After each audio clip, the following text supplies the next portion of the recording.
Assalamu alaikum guys, welcome back. Let's get into it. Anas al-Sharif. I didn't know him. You, I presume, did know him. It appears, and we're going to go to our other guest in a moment who has a lot of damning allegations to make, which I will then come back to you about. But from your understanding, is it true that he was working prior to October the 7th in the media department for Hamas? In other words, was employed by Hamas, or is that not true? There is no evidence whatsoever that has been independently verified by any credible organization that gives that whatsoever. But you know what? Let me entertain this ridiculous assumption that some people are making to try and smear and try and defend the indefensible for a serial killing entity that has killed, like I say, more than 270 journalists in the past less than 24 months. If there was somebody who worked for the media, for argument's sake, for the media entity of a governing body or a political party in any, let's say in Ukraine, and the next day the Russians decided to send an armed drone without presenting any of that evidence, without trying to arrest them, without trying to accuse them of anything whatsoever, and murdered them in a civilian area in front of a hospital which they, by the way, destroyed and demolished and burnt out and claimed was a Hamas cell, and it evidently wasn't, which is Al-Shifa Hospital. And we can go into the litany of lies about that they used to justify bombing and destroying hospitals, universities, and schools.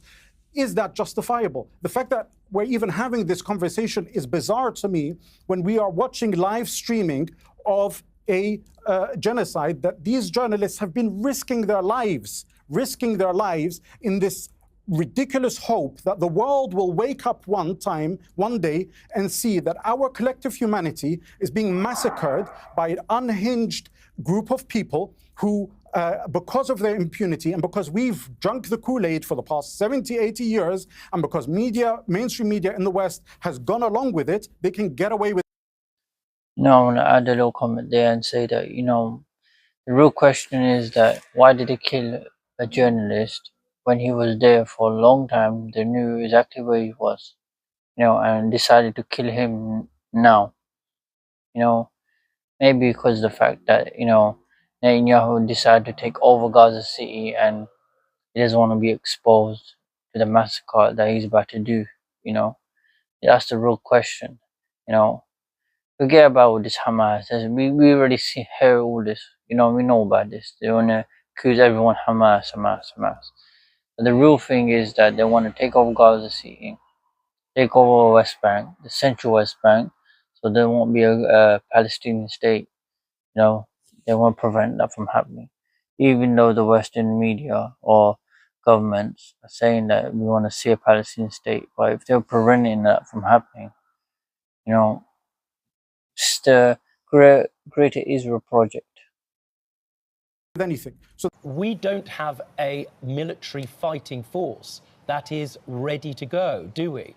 Which, when we think about VJ Day and we think about defending freedom, is a rather frightening thing, is it not? Well, first we must see how the talks and then the negotiations go. We have to see how the ceasefire is secured that allows full-scale negotiations to take place and any negotiated peace.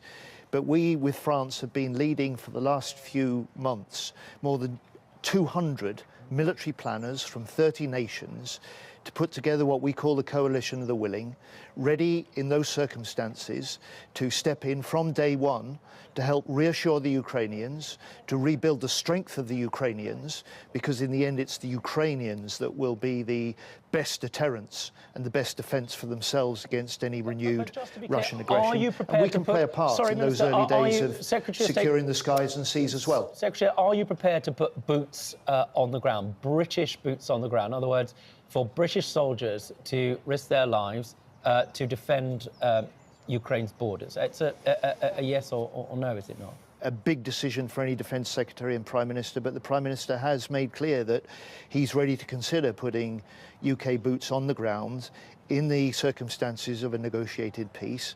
If we can play a part, as we're planning to do with many other nations, to reinforce the Ukrainians' ability in the medium term to be able to deter Russia in future for themselves, and to reassure the Ukrainians that just as we have during the battle, we and other nations will stay with them during negotiations. Nobody really wants to, you know, go fight the war against Russia. Nobody wants to fight for UK to go ahead and attack Russia. To attack Russia is like attacking United States. They're on the same level. United States is slightly, or maybe to say the same level as Russia, but I think Russia is stronger. That's my opinion. Anyway. But the thing is, nobody wants to fight for UK. Why? Because the sellouts. They're really complicit in a genocide. They know who the master is. Who the allegiance is to the Zionists. And Keir Starmer, he himself is a Jew. He's got a Jewish background. And they want the people in there who have a Jewish background. So, to control them. This country is a sellout. UK is a sellout. You really wanted to die for Keir Starmer to go outside in Russia. The main thing is Ukraine is not a NATO. It doesn't join NATO. That's a fact. It's not a NATO. Russia is saying don't let Ukraine be NATO. Join NATO. Why? Because they can attack Moscow in less than 5 minutes. They can send a nuclear bomb to Moscow, the capital of Russia, in 5 minutes. It's literally next door to each other. And if it becomes a NATO army, US might supply them with nuclear weapons and attack Russia at any given moment. You can slowly see the map where all the NATO countries are. They're slowly surrounding Russia, China, and obviously Vladimir Putin sees this and he put a stop to this. So each their own, I guess. And we will stay with them to try and secure the long term. Why aren't we seeing that pressure that's necessary for this to stop, for the crossings to be open? We need all of those crossings open. We've got the means to get in the aid needed to save these lives, hundreds of thousands of lives at risk right now, and we're being prevented. I can't really remember a time in my career where the UN has been so undermined openly by governments. And you really thought, well, is this the beginning of the end of these big international rules and international organizations having any authority? So there is a broader, sustained attack, actually, on our values and principles, on this whole international system. And look, our own people are starving inside Gaza. We will do everything to get that aid through. But we are facing this much more sustained public attack. Now, some of that is just to distract from what's going on. Some of it is also because we have a dual mandate here. We have a mandate to deliver aid, and we also have a mandate to come and talk to people like you and the Security Council and tell you what we're seeing, to bear testimony to what is happening in Gaza, just as we bear testimony in Sudan, in Afghanistan, in Haiti, in Yemen. There's no such thing as democracy.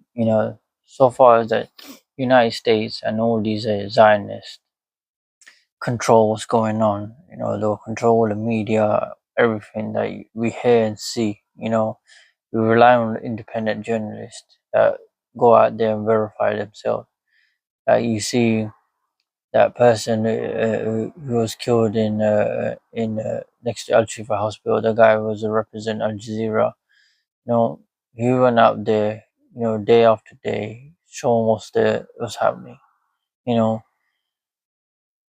This whole bloody country, the world, if you think about it, is ruled by Zionists, Christian Zionists, Jewish Zionists. They want to see Jesus come back. When all the people of Israel have conquered the land. In all of these conflicts, and it's that role which is really under attack. We aren't allowed to film our own images, of course, because Israel hasn't allowed foreign reporters to operate freely in Gaza since the war began. The closest we got today, a glimpse over the depot wall. Can we just ask you why you won't let us into Gaza to see for ourselves? If I would be a reporter, I would check my facts. The facts that I'm getting, I would at least check them. But will you let us in to see for ourselves? I have to say, You see, Gaza, it's a very dangerous area. Journalists It is operate in between- dangerous it is- areas. I know, but even when you're in Ukraine, you can quite safely report from Kiev hundreds of kilometers away from the actual front line. And even in Ukraine, in the actual front line where there's actual combatants, they are shutting it down for reporters because it is too dangerous. Reporters have been to the front line. Reporters have been to the front in line. such a dangerous place, when we understand at the end of the day, this So is it's for will our fall on the safety. Is it for our responsibility- safety that you're not letting us Absolutely. in, or because you don't want us to see what's going on? You know, that's bullshit. You know, they don't want to cover up the crimes because a lot of people watch the Western media. You know, they don't care about the Gazans or who reports in Gaza. You know, because they're racist. You know, anyone from not from the Western side reports on the about the news in Gaza. You know, they just dismiss. You know, the starving kids. Netanyahu himself said that there's no starvation. It's a bunch of hypocrites trying to cover up the tracks. So that's why they don't want no Western journalist, a prominent one. Let's say Paul Piers Morgan. I doubt he's gonna go there, but if he was there and he saw reported, a lot of people would believe him because he's a Westerner. No, this is in concern of your own safety. This is an active war area.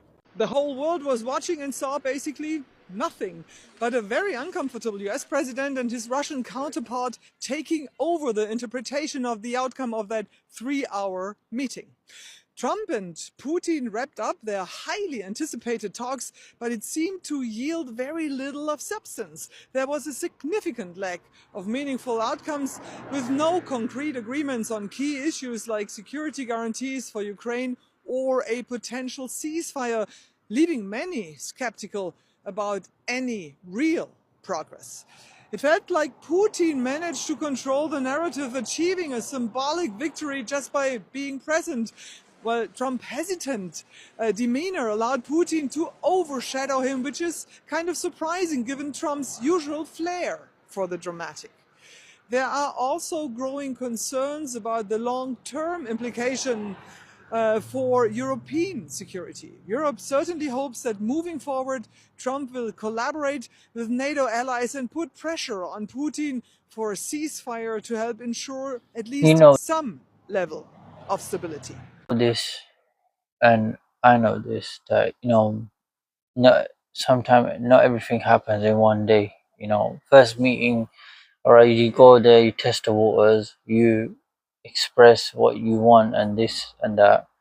You know, I just feel like they want this war to happen. You know, they want the United States to go to war with Ukraine. I mean, not Ukraine, Russia. You know, which will be end of the world if you know it. You know, World War Three. I mean, is that what you really want? You know, just have the first meeting. Give it some time. You know, you can't judge a book by its cover. You know. Anyways, I'm gonna end the video there.